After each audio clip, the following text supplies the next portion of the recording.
नमस्कार साथियों, मैं सतीश तिवारी आर्यम अकेडमी में आप सबका बहुत बहुत स्वागत करता हूं। आज हम सब एक महत्वपूर्ण चैप्टर के विषय में पढ़ने जा रहे हैं जो कि भारतीय संविधान और राज्य व्यवस्था के अंतर्गत है, मौलिक अधिकार, फंडामेंटल राइट्स। ठीक, उसके बाद आज हम सब इन सारे बिंदुओं को जानेंगे कि यहाँ से कहाँ से मतलब ऑब्जेक्टिव टाइप के क्वेश्चन बनते हैं जो कि परीक्षा में हर बार पूछे जाते हैं। ये महत्वपूर्ण चैप्टर है, इसके नाते इस चैप्टर से काफ़ी क्वेश्चन परीक्षा में पूछे जाते हैं, इसलिए आज हम सब इसके विषय में पूरी तरह से जानकारी प्राप्त करेंगे।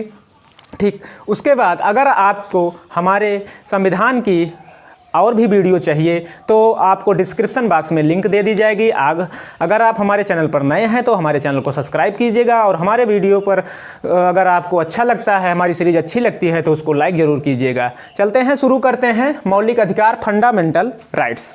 ठीक, चूँकि मौलिक अधिकार है तो इसे किस भाग में रखा गया है? भाग 3 में, और अनुच्छेद 12 से 35 में। और इसे किस देश से शामिल किया गया है अपने भारतीय संविधान में? अमेरिका से। तो यहाँ से 3 क्वेश्चन बनते हैं। एक बनता है कि मौलिक अधिकार को किस भाग में रखा गया है, तो किस भाग में? भाग 3 में। उसके बाद जो दूसरा क्वेश्चन बनता है कि मौलिक अधिकार को किस अनुच्छेद के तहत रखा गया है, तो वो है 12 से 35। ठीक, उसके बाद तीसरा क्वेश्चन जो बनता है, काफ़ी महत्वपूर्ण क्वेश्चन है कि मौलिक अधिकार को किस देश से लिया गया है। ठीक, तो है अमेरिका से। तो यहाँ से 3 क्वेश्चन बनते हैं पहले पॉइंट से। क्लियर? उसके बाद दूसरा पॉइंट हमारा जो आता है वो है मैग्ना कार्टा। मैग्ना कार्टा एक शब्द है, इससे क्या आप समझते हैं? ठीक, तो मैग्ना कार्टा इसी भाग 3 या मौलिक अधिकार को ही कहते हैं। भाग 3 या मौलिक अधिकार को ही कहते हैं। यह ब्रिटेन से आई हुई एक प्रक्रिया थी। ठीक, ये ब्रिटेन से आई हुई थी। उसके बाद ब्रिटेन में वहाँ के मजदूरों को कुछ अधिकार दिए जाते थे। क्या? कुछ अधिकार दिए जाते थे। उसी अधिकार को मैग्ना कार्टा के नाम से जाना गया। क्लियर? उसके बाद चलते हैं अगले पॉइंट पर। मूल अधिकार मूल संविधान में कितने मौलिक अधिकार थे? 7 मौलिक अधिकार थे। कितने थे? 7 मौलिक अधिकार थे। इस पॉइंट को आप सब देख लीजिएगा क्योंकि ये काफ़ी महत्वपूर्ण है कि 7 मौलिक अधिकार थे मूल संविधान में। लेकिन यहाँ से संपत्ति के अधिकार को हटा दिया गया। किस अधिकार को? संपत्ति के अधिकार को हटा दिया गया। उसको कानूनी अधिकार बना दिया गया। कानूनी अधिकार किस अनुच्छेद के तहत? 300A। चूंकि ये सबसे पहले 31A में था। ठीक, मूल संविधान में 7 मौलिक अधिकार। ठीक, उसके बाद भारतीय संविधान में, मूल संविधान में एक अधिकार था संपत्ति के अधिकार को हटा दिया गया। उसके बाद इसको कानूनी अधिकार के रूप में स्वीकार किया गया। 300A के तहत यह शामिल है, अनुच्छेद 300A में है। उससे पहले यह अनुच्छेद 31 में था। किसमें? अनुच्छेद 31 में था। क्लियर? चलो, उसके बाद है कि अब वर्तमान में कितने मौलिक अधिकार हैं? तो अब 6 हैं, क्योंकि संपत्ति के अधिकार को कानूनी अधिकार का दर्जा दे दिया गया। वो भी किस? 44वें संविधान संशोधन। 44वें संविधान संशोधन 1978 में। 44वें संविधान संशोधन 1978 में संपत्ति के अधिकार को कानूनी अधिकार के रूप में लिया गया। ठीक, उसके बाद अगला पॉइंट है, अब जो वर्तमान में 6 मौलिक अधिकार हैं, तो पहला क्या है? समता या समानता का अधिकार, जो कि अनुच्छेद 14 से 18 में है। ठीक, दूसरा है स्वतंत्रता का अधिकार, अनुच्छेद 19 से 22 के बीच में है। तीसरा है शोषण के विरुद्ध अधिकार, जो कि अनुच्छेद 23 से 24 के बीच में है। चौथा धार्मिक स्वतंत्रता का अधिकार, अनुच्छेद 25 से 28। पांचवा सांस्कृतिक एवं शिक्षा संबंधी अधिकार, 29 से 30। और छठा लास्ट हमारा जो है संवैधानिक उपचारों का अधिकार, अनुच्छेद 32।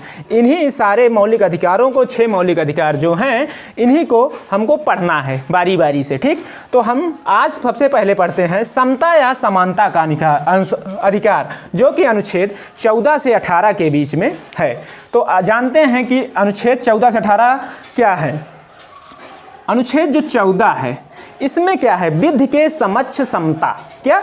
विधि के समक्ष समता। विधि के समक्ष समता अर्थात कानून के नज़र में सभी लोग समान होंगे। ठीक, अनुच्छेद 14 में। उसके बाद अनुच्छेद 15 क्या कहता है कि धर्म, जात, लिंग आदि के आधार पर किसी भी नागरिक से विभेद नहीं किया जाएगा, अर्थात भेदभाव नहीं किया जाएगा, क्योंकि वह चाहे किसी भी धर्म का हो, किसी भी जाति का हो और किसी भी लिंग का हो, चाहे वह स्त्री हो चाहे पुरुष हो, ठीक, तो उसके साथ विभेद नहीं किया जाएगा। अनुच्छेद 15 कहता है। अनुच्छेद 16 हमारा क्या कहता है? लोक नियोजन। क्या है? लोक नियोजन। लोक नियोजन में समान रूप से अवसर प्रदान करना, लोक नियोजन के विषय में मतलब रूप में समान अवसर प्रदान करना है। कोई भी नियुक्ति होती है, कोई भी वैकेंसी आती है, सभी को समान अवसर प्रदान किए जाएंगे, क्योंकि अनुसूचित जाति, अनुसूचित जनजाति ये अपवाद है इनको छोड़ करके, ठीक।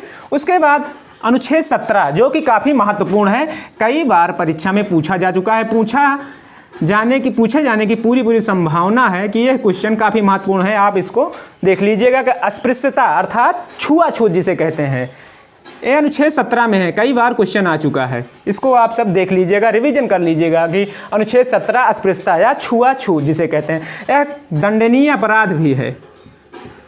क्या? दंडनीय अपराध भी है, ठीक। लास्ट हमारा है 18 उपाधियों का अंत। क्या है? उपाधियों का अंत। उपाधियों के अंत में क्या था कि राज्य सरकार द्वारा कोई भी उपाधि नहीं दी जा सकती है, क्योंकि वो भी सेना सम्मान को छोड़ करके, सेना सम्मान के अलावा राज्य सरकार द्वारा कोई भी उपाधि नहीं दी जा सकती है, ठीक। या किसी अन्य देश से बिना राष्ट्रपति के अनुमति के कोई भी उपाधि कोई भी व्यक्ति किसी भी देश से नहीं ले सकता है, ठीक। 2 पॉइंट हो गए। तीसरा क्या है? जो भारत रत्न, पद्म विभूषण आदि जितने भी पुरस्कार या सम्मान हैं उसको इसी अनुच्छेद 18 के तहत दिया जाता है। क्लियर?